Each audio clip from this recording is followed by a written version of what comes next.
The Kremlin calling out Canada Thursday and warning ties between the two are on the verge of being severed. This Russian aircraft, which has been sitting on the tarmac at Toronto's Pearson International Airport since last year, is at the center of the reignited tensions.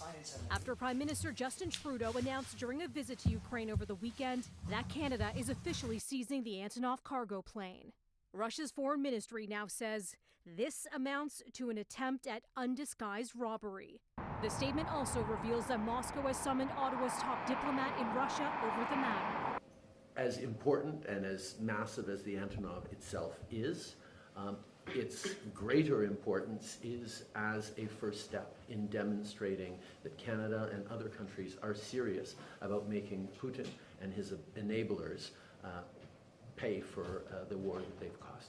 Speaking in Kyiv, where he announced $500 million in new military aid for Ukraine, Trudeau saying Saturday that Canada is one of the first countries to enact a law that allows the government to seize Russian assets and prevent the proceeds from going back to the regime. Canada is planning to transfer the plane or its value to Ukraine, something Moscow says risks the most serious repercussions for Russian-Canadian relations.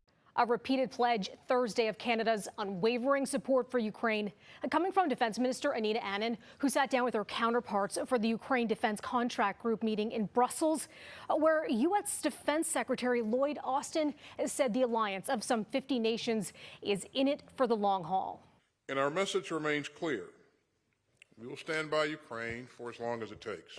Austin also urging Kyiv's allies to dig deep to provide more arms and ammunition to fight Russia's invasion, with an emphasis on air defenses. On the ground in Ukraine, the head of the UN's nuclear watchdog visiting the Russian-controlled Zaporizhzhia nuclear power plant, following last week's devastating dam collapse downstream on the Dnipro River. One of the most serious consequences of the destruction of the Novakharkova dam has been the decrease in the level of waters which is needed to cool the nuclear power plant behind me.